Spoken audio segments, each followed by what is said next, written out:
especially women, it's like, what else can I do to make this easier for everyone involved? Maybe I am a bad mom, right? And then normal everyday childhood instances that happen on your watch, like they fall off the monkey bars and they break their arm, or you're teaching them how to cook and they burn their fingers. We are one of the first generations to stand up and say, like, no, I see this cycle and I don't want that. Like, I don't want to silently suffer and just put up with this behavior. And I was bound and determined, like most kids of divorce, that, oh, I'm never going to do this. This will never be me, and I will never do this to my kids. Co-parenting, coaching is more establishing a good foundation with like a parenting plan so that you don't end up in court millions of times because you guys didn't establish any rules and guidelines at the forefront. When I have to go to my kid's school and every time he gets a new teacher, I feel like I have to explain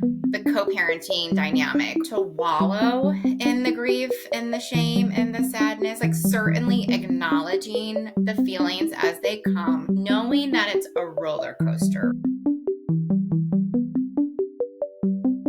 Welcome to the Just Separated podcast.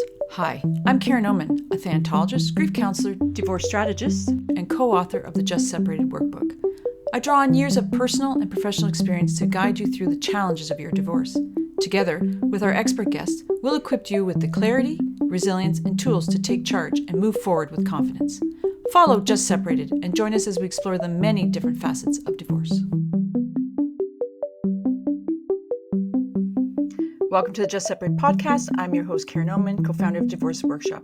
Today, we're going to talk about the shame and guilt no one talks about in divorce. And our guest expert is Shauna Warden. Shauna brings in a compassionate, grounded approach to supporting individuals through separation, divorce, and co-parenting challenges. With a background in education and a certification in divorce and co-parenting coaching, she specializes in emotional regulation, parallel parenting strategies, and helping clients rebuild clarity and confidence during high-stress situations. Shauna is deeply committed to empowering families with the tools and mindset needed to move forward with strength and stability. Welcome, Shauna, to the Just Separated podcast. Good morning. Thanks for having me. So before we dive in, I think it's important to talk about the difference between guilt and shame, as they often get, overlapped or seen as the same, but they're really quite different. So guilt is usually something you did or think you did wrong. This is felt by many, some who've initiated the divorce. So I worry about my kids, or I yelled at my kids. It's more that action orientated, where shame is deeper. And shame is like, it's not actions, it's identity. So it's an internal, I am a failure, not good enough because my marriage ended. I will admit that before I left my marriage, I asked my older sister, I said, would you be embarrassed of me if I left my marriage? And that was not guilt, that was shame. Mm-hmm. I was truly embarrassed. So Shauna, in your own divorce situation, and you're working with your clients, have you seen how guilt and shame shows up with them? Oh, yeah, absolutely. So, and what I experienced in my own divorce, I see a lot of times in my own clients. So I know it's one of those universal feelings that come with divorce. And so a lot of times the guilt is more towards the kids and feeling bad about breaking up the home or not giving them a two-parent household, or maybe your financial status changes and so you can't provide all of the things that you would have otherwise been able to do have you stayed into a two-parent household. So guilt I usually associate more with the kids.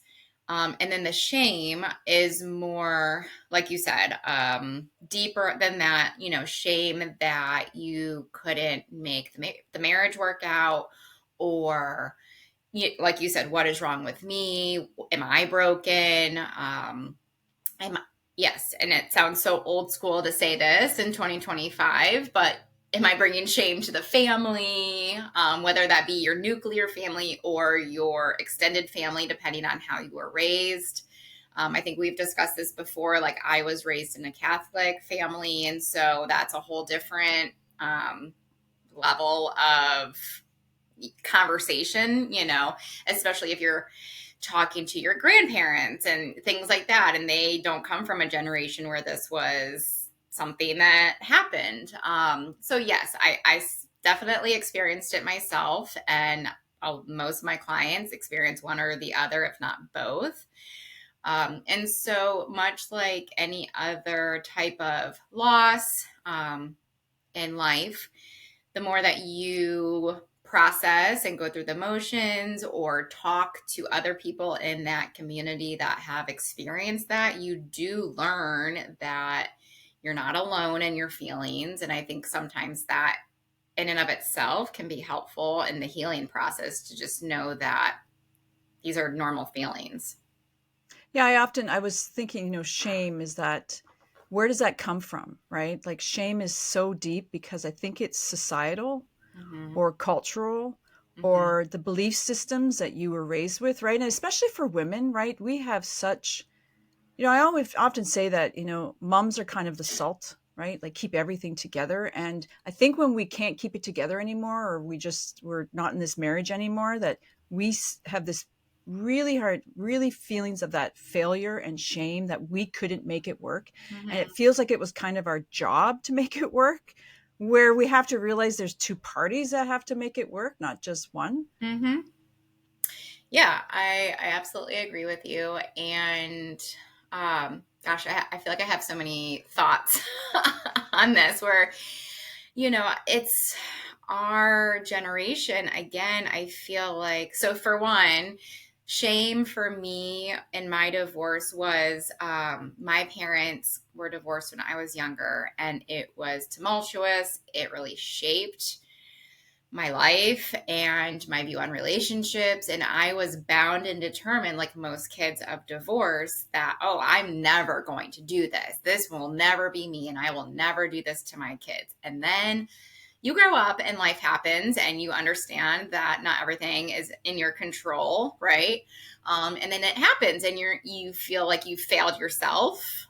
Because you promised that this was never going to be you. And so I went through a big grieving period of, how did I get here? How did I let this happen? Um, and that was hard to deal with.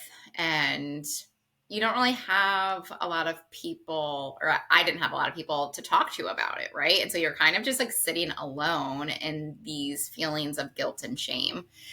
And that's hard. And then the other side of that is, again, our generation of women, we have seen grandmothers and mothers suffer in marriages quietly, because that was like the role of society of what was expected of them. And I think we are one of the first generations to stand up and say, like, no, I see this cycle and I don't want that. Like, I don't want to silently suffer and just put up with this behavior, right? We want more out of life than that. And because we don't have a lot of role models, that I think is another guilty feeling. Like, do we deserve this, right? Do we deserve to live our life on our terms? Or should we be putting up and shutting up like so many other generations have? Yeah, I agree. I was sitting there going, my mom, when she went through her divorce in the 70s, it was very shameful. I think I even wrote a blog about it and how hard it was for her because everybody blamed her. Mm-hmm. Like it wasn't, she had hardly, very limited support systems, no knowledge of anything because there's not podcasts like yours or mine out there or Mm-hmm. others. So I'm just thinking we've come a long way, but there's still that shame component. The thing about shame too is, you mentioned there's not a lot of people out there to talk about it with, right? Because shame is isolating, right? Like Mm-hmm. I can feel it coming on where I can feel it internally saying, "Oh, Karen, you're a failure. You failed. You failed." Right? And so I think even acknowledging that, like saying it out loud to Mm-hmm. somebody can be helpful because then you're lessening your Yeah. isolation. Well, and like that's such an interesting perspective, because sometimes, do you ever feel like it is isolating, but we don't want to tell anybody about it because we know or we think we know what they're going to say, right? Like if my friend or if you came to me and was like, I'm feeling shameful because of my marriage not working out, what am I going to say? I'm going to build you up. I'm going to say, oh, Karen, you deserve to live this life that is beautiful and full. And sometimes we really just want to like self loathe, like not have anyone tell us that we're not this awful person, which is so. Does that happen to you, or is that just a me thing? Like, Well, I think that's, you have to kind of work through that too, right? Like right. when it comes on, I think you're allowed to have that feelings, right? Like I feel da da da because the marriage is over, right? Like I think we're allowed to feel that, I Oh, guess. yeah. So what you're saying is sometimes you don't want to hear what your friend is saying. Right. It's like if I know somebody is going to turn my negative into a positive, Mm, sometimes I want it to just be negative for a second. As like selfish as that is, right? Like we all like to have a pity party every once in a while. And so it's like I'm not always going to reach out because we do just need to have those moments of like, yeah, this sucks and I suck maybe in this moment and I don't want somebody telling me any differently is going to make me mhm. feel even worse. Yeah, I don't want to be built up right now. right. I think that's perfectly okay as long as it's not continuing all the Right. time. Oh, yes, yes, yes. But on the other side of that, I do really value people who are vulnerable in their own journey, right? Like on my podcast and your podcast, like we want to tell the real truth about divorce. And when I was looking for resources for my own self, I just kept finding all of this like positive information about co-parenting and I was not having that same experience. And so if I come across anyone who's telling like a real truth about divorce or a real truth about co-parenting and how difficult it can be, I value that more than someone sugarcoating it and telling me, like, yes, it is a new lease on life. It is a new chapter. So many beautiful things can come from it. But in order to get to that beautiful part, you do have to go through some really dark places. So let's talk about that, right? Like, why are we not talking about how hard it is sometimes? And I do think it's happening now, but like 10 years ago when I was going through it, I don't feel like it was the same dialogue that's happening. I still see it today though, Shauna, where I don't know if you see that with clients as well, where they have a lot of hope it's going to be a very easy divorce. Oh, yes. And for some, Shauna, they are like small percentage, it's very, very amicable. And I love hearing stories like that. Um, Yes. they're few and far between because Mhm. a lot of them are moderate divorces, right? They're moderate conflict. Um, but you're right. Like we do need to have real stories of what it's really like because I have said to you before too, I felt like a fish out of water. And I'm Mhm. from a divorced family as well. So I had no idea how hard it actually is, Mhm. right?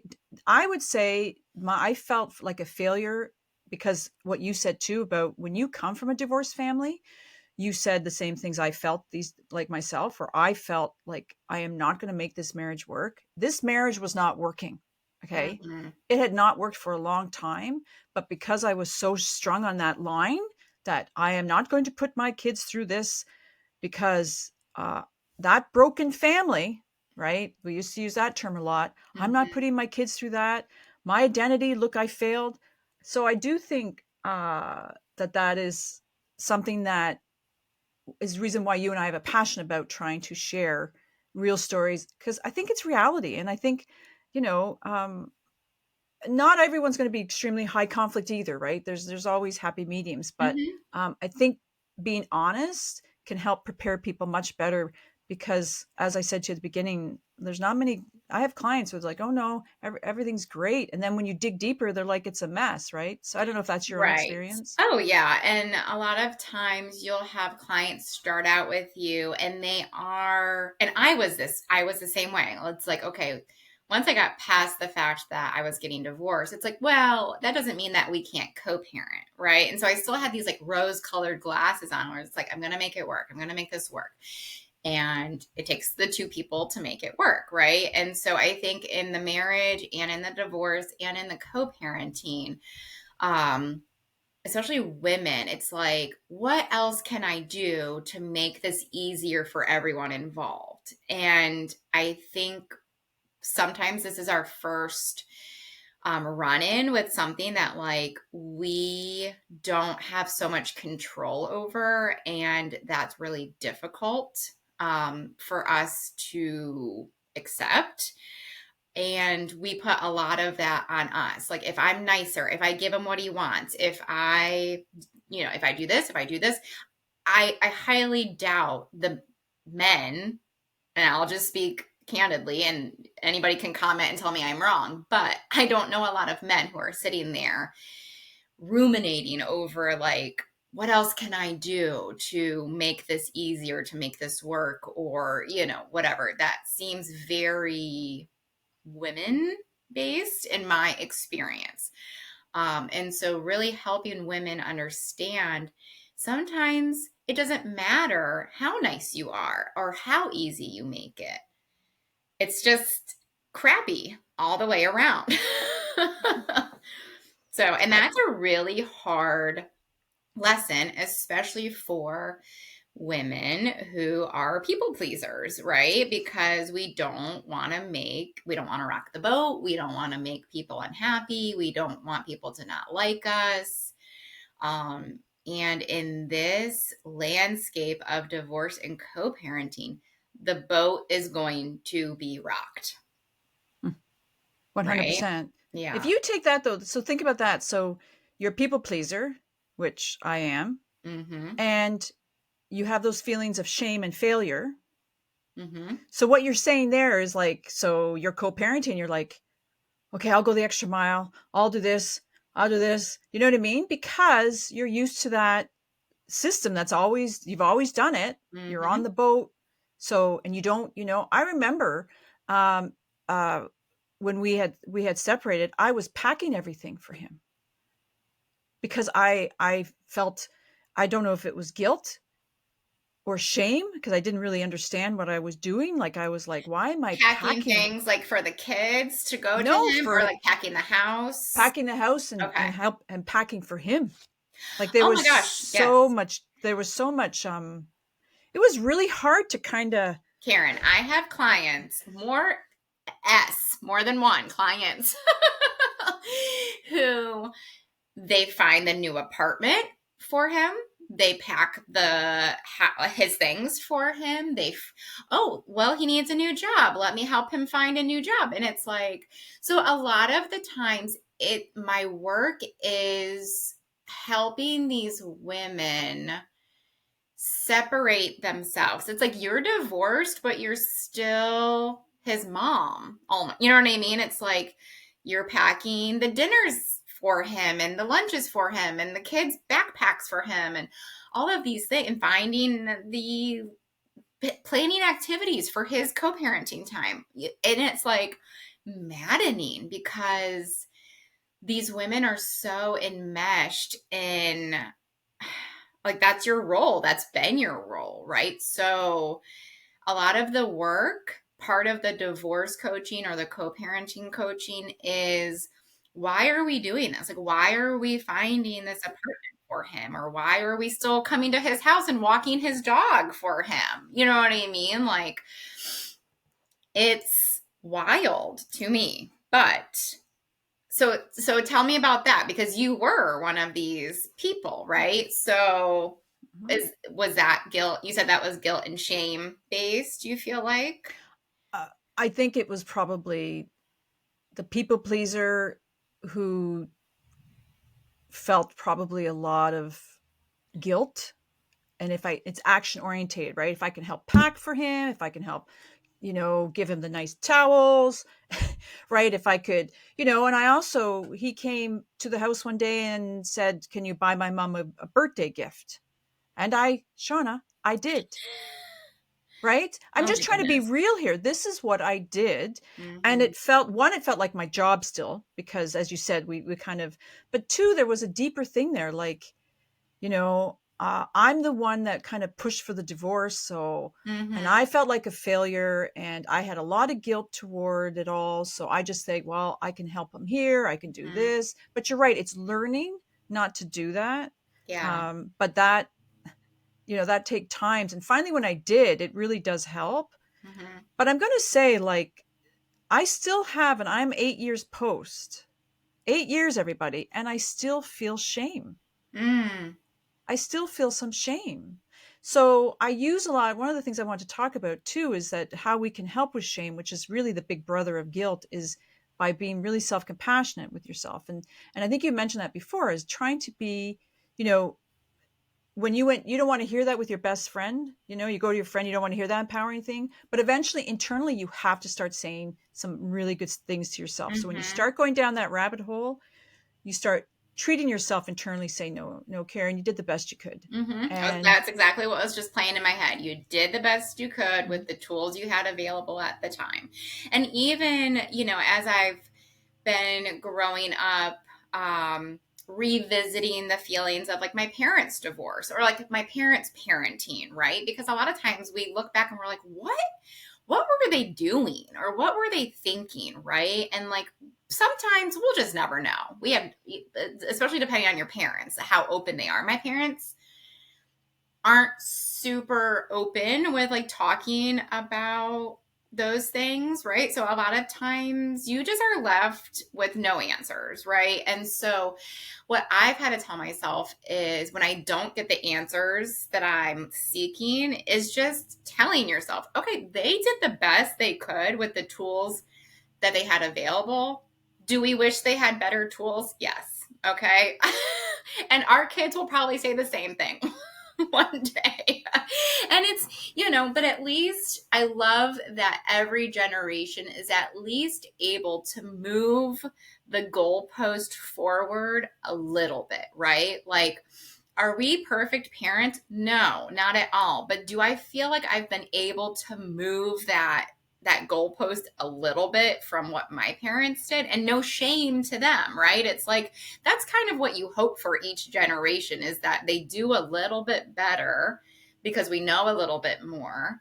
And that's all we can ask and hope for. And so I think that's a good mantra for people who are doing this work and being self compassionate or leading others through this journey, is just telling yourself or others that they are doing the best that they can with what they have available. well, I think another thing is awareness, right? I wanted to talk about this with you because even awareness of that guilt and shame, I don't think your parents or my parents even would have known that, right? Like they would have been like all their emotions would have been all over the place. They don't even understand. So that's why I want to talk about it with you, Mm-hmm. because I think the more you understand, we're taking us, as you said, we're taking a step forward. So then we can kind of go, oh, I'm feeling kind of like, you may feel bad about yourself, but it's actually or what am I saying to myself all day today? Like, Mm-hmm. I'm not feeling really, I feel like a failure. I feel unworthy. Then you can say, oh, I'm feeling shame here. Right. Mm-hmm. And I want to mention guilt too. So, guilt, so say you've had a really bad day and you're irritable and you're yelling at the kids and after you reflect, oh man, that was not very good of me. Well, guilt can kind of say, okay, well, you better go repair that, right? Mm-hmm. You better go say, oh, you know what, guys, mom's having a bad day. um it's not your fault, I didn't mean to yell quite like that. Mm-hmm. Would your parents have done that? No. Mine would have never done that. No. So repairing is also a good thing for us to do as co-parents as well when Yes. you're parenting, especially on your own. It's a Oh lot. yeah. Well, yeah, and especially, yes, if you're parenting on your own, you're stretched to your limit. You know what I mean? Mentally, physically, emotionally, financially. And so you don't have as much in the bucket, right, to give. And so, of course, you're short on patience and time and all of these things. And it's okay to allow yourself to be compassionate, right? And so, even outside of divorce, right?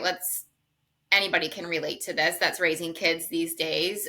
Summertime, we're trying to juggle, work and kids being home. And sometimes, they're on their screens a little bit too much. And I feel guilt about that. Like right now, my kids are entertaining themselves with TV and the Nintendo Switch while I'm doing this, and my husband's working down the hallway. And it's like in the back of my head the whole time, it's like, okay, how many minutes, how many hours have they been on this electronics? And it's like we have to do what we have to do, right, to get by. And but to your point, in the 90s, in the 80s, do you think my parents kept an eye on the clock of how long I was trying to beat my Super Mario level for 8 hours straight? Like, no. And do you think they felt bad about it? I don't think so. You know what I mean? And so it's just because we know more now. We know more about electronics and the effect and things like that. But I have to talk to myself and say, Shauna, it's okay, right? It's either this or putting them in daycare, which you feel parents who have their kids in daycare, they feel guilty about that. It's like no matter what we're doing these days, I think guilt is such a huge part of our society. Yeah, I think it's everywhere, Yeah. right? And I think as a mother too, it's like we live with it all the time, right? Stay at home moms are guilty that they're not earning income.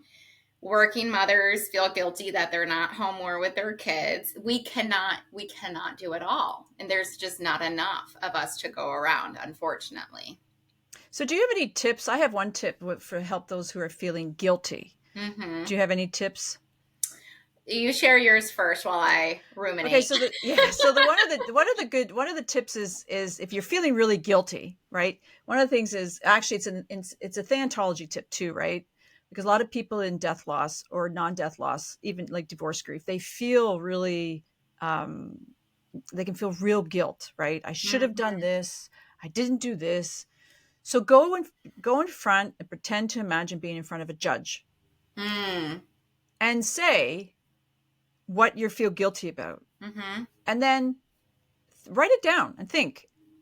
Like if I say I feel like a failure, I go to the judge. I say that to the judge, then I'm going to write down I feel like a failure. The judge is going to say, we're thinking court, right? We're not thinking. We're thinking. You tried counseling? Yes, I did. You tried everything you could to your ability? Yes, I did. Right? So, Mm-hmm. are you really guilty? Like it's just a way, it's just a tool you could do in your head when you're feeling really Mm-hmm. guilty about something to say, to do that mock thing, either in Yep. writing or in your head, going, would a judge find me really guilty here?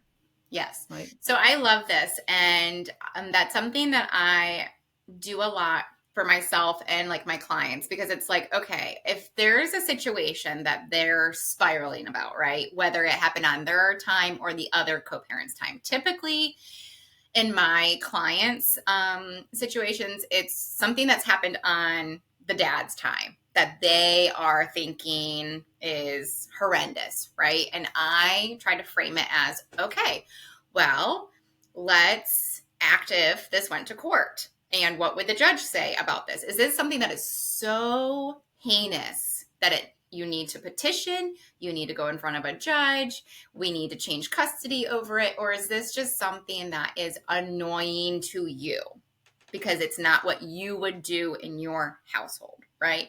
So that really resonates with, and same with me, because I think for some of us who have had the post separation abuse, it's really hard to trust yourself and your parenting. And I think you can tell me if I'm wrong, but that brings up for me feelings of guilt and shame because this other person has painted me as such a bad mother.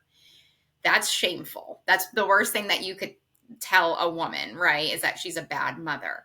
But if you hear it enough and they have evidence, even though it's not anything really real, right? You start to then shame spiral. Maybe I am a bad mom, right?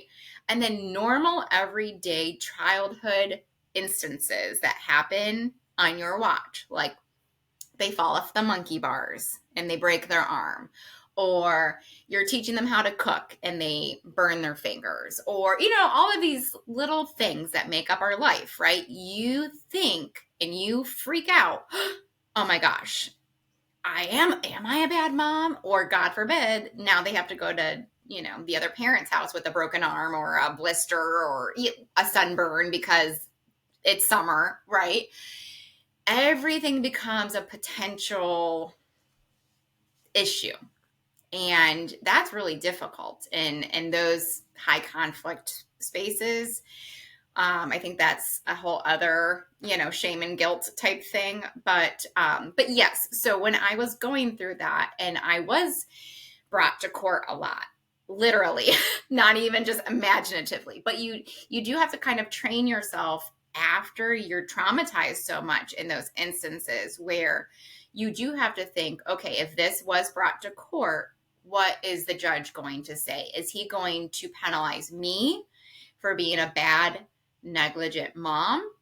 Or is he, because my kid fell off the monkey bars like every 6-year-old does? Or is he going to be mad at the other parent for wasting everyone's time, right? You do have to kind of play these things out because you can get really, um, your system gets, so nervous of just being a human being. Yeah, just being a mother, and kids Yes, fall. it's We hard. Kids fall, kids have accidents. Yes. And it goes the other way around, right? If something happens at dad's house, of course, I'm on high alert. What are you doing? Are you not watching him? So it goes both ways. So if anyone's listening and they're, this is not dad shaming. It goes both ways. I've had to do this myself when my son comes home with a scratch on his head, if a single hair on his head is out of place. It's like, okay, Shauna, calm down. This is normal childhood rearing, right? So I think that's a good practice. And I actually was listening to another podcast with an expert who said the same thing. This is obviously, this is a trained thing where you have not only the judge, but also a jury. What is a jury of your peers going to say? That's another level to it, right? Because sometimes we have these experiences with judges that aren't always great. Mm-hmm. So anyway, I really like that. But yeah, I think for me, my tip is just kind of what we talked about before, where it is learning how to have that self-compassion. And I always try to give my clients some mantras to remind themselves of. It's not always easy to come up with those on our own sometimes, especially if we're in the middle of this dark place. It sometimes is hard to think of anything good to say to yourself. So I like sending them like some scripts to repeat to themselves that will get them through whatever experience it is that they're having.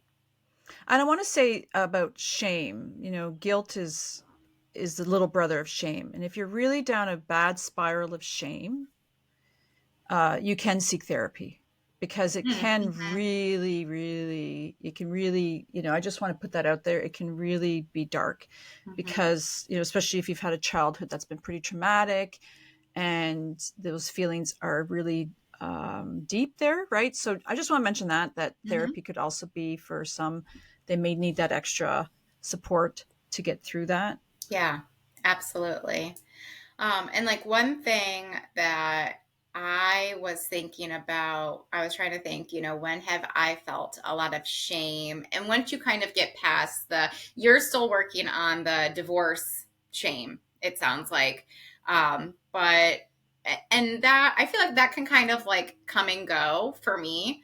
But for me, the co-parenting aspect of it has been really hard. And when I mean shame, like feeling shame, when I have to go to my kid's school and every time he gets a new teacher, I feel like I have to explain the co-parenting dynamic or like his home life dynamic. And that feels shameful to me. Or if my child's father, if he's coming from his father's house and he's dressed in something that I would normally not dress him in, and like that, it feels like a reflection on me for some reason. And so just like small instances, I think that people, you don't really realize these things happen until they happen to you, right? Where it's like you feel the need to explain why he doesn't have his basketball jersey because the other parent forgot it, or why he's wearing something so different than what he normally wears because he's coming from the other parent's household. And my advice for people listening is don't explain. You don't have to. Unless somebody comes out and asks you. It's such an energy waste.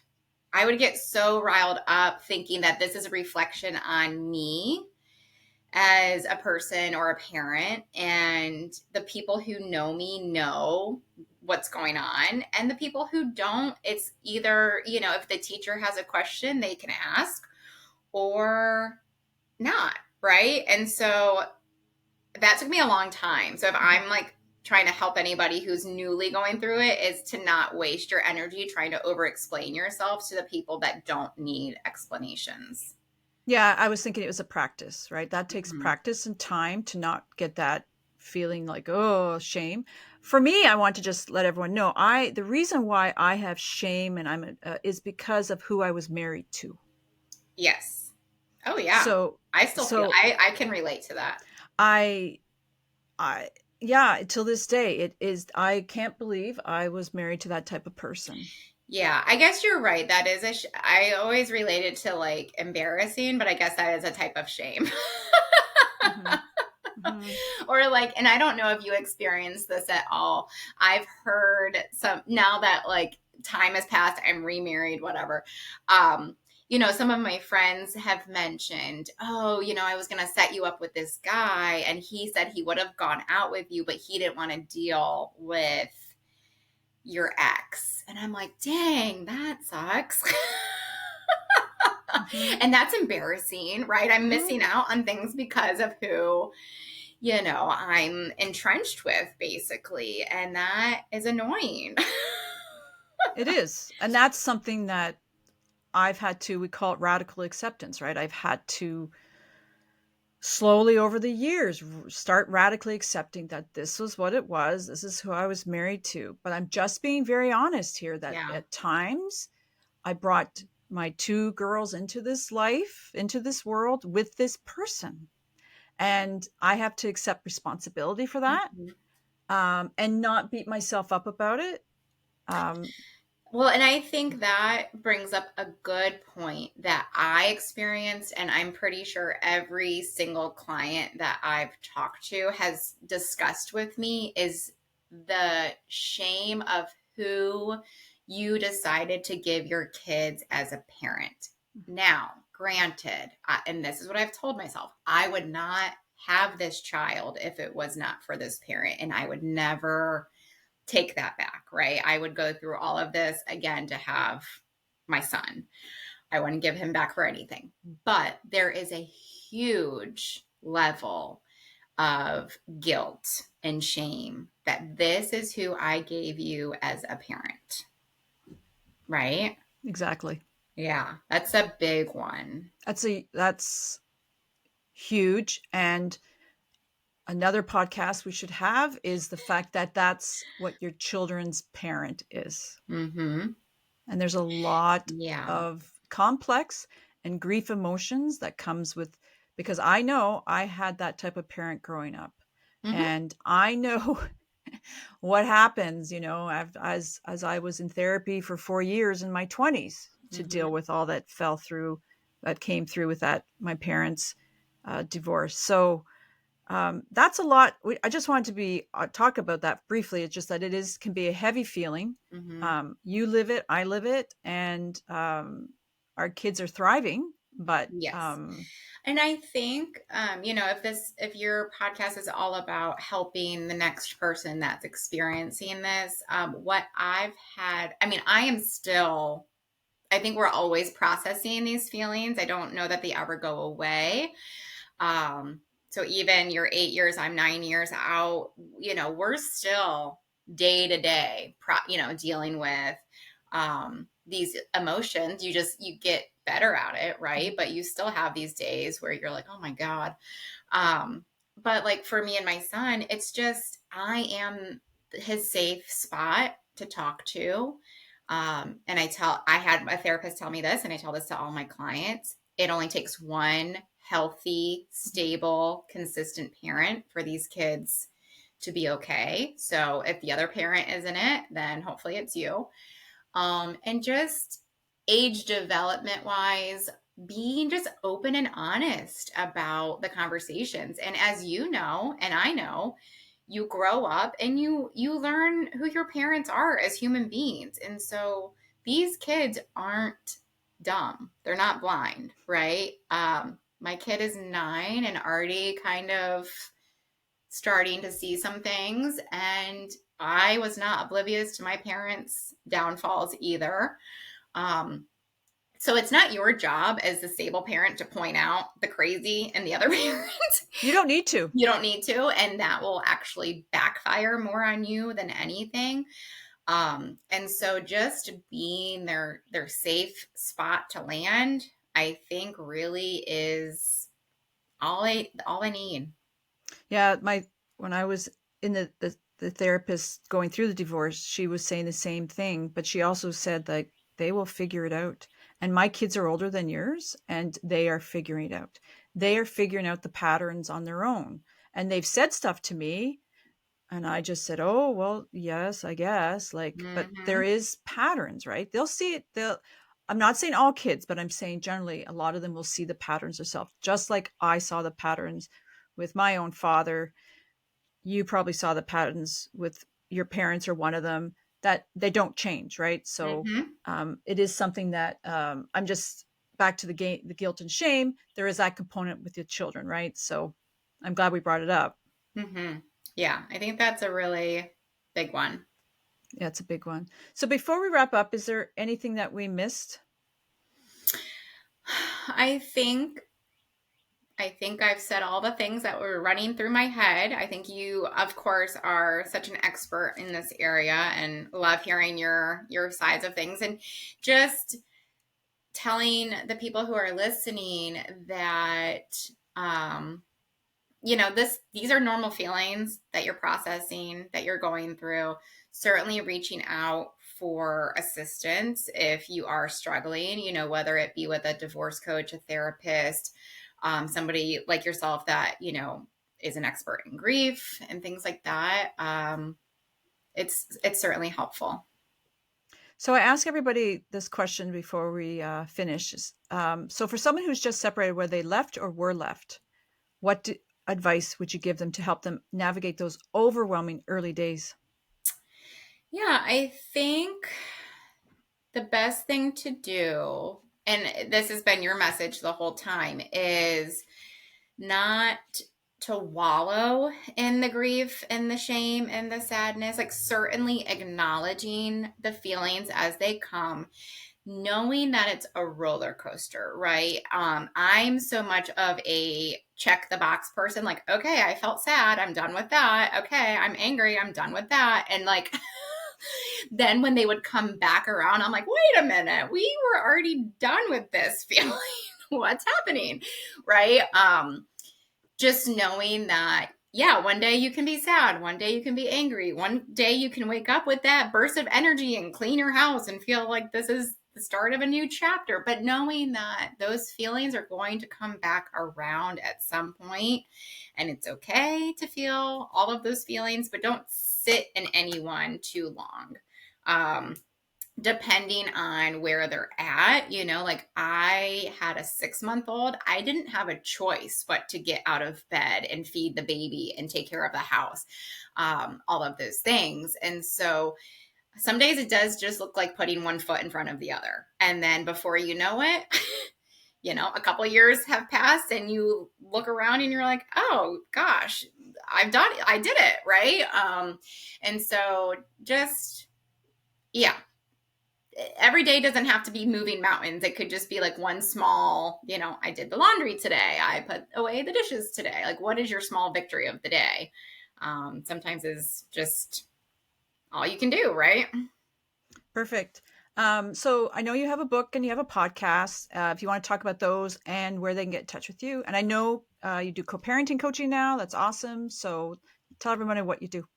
Yeah, so I'm a certified divorce coach and co-parenting coach. And so that could look like any sort of thing. That could look like divorce coaching is really just like helping with the process of divorce from beginning to end. Co-parenting coaching is more establishing a good foundation with like a parenting plan so that you don't end up back in court millions of times because you guys didn't establish any rules and guidelines at the forefront. Or, if you did and things are backsliding, okay, let's revisit, let's get some things down and organized. So just really helping with all of the emotions, the process, things like that is what I'm really passionate about helping. We didn't really have a lot of resources when we were going through it. And so my passion is to be the resource that I wish I had. I certainly have an ebook that you can get on Amazon or through my website, just Thriving Through the Divorce. And so it's just a kind of a quick start, how to get started in the divorce process. And then my podcast is called The Divorce Chronicles, which you can find on Spotify. Great. Well, Shauna, it was great to have you on. As usual, we have all insightful, honest, and great conversations. And I'd like to have you back on sometime. So thank you for coming on, Shauna. Great. Yeah, absolutely. Thank you for having me.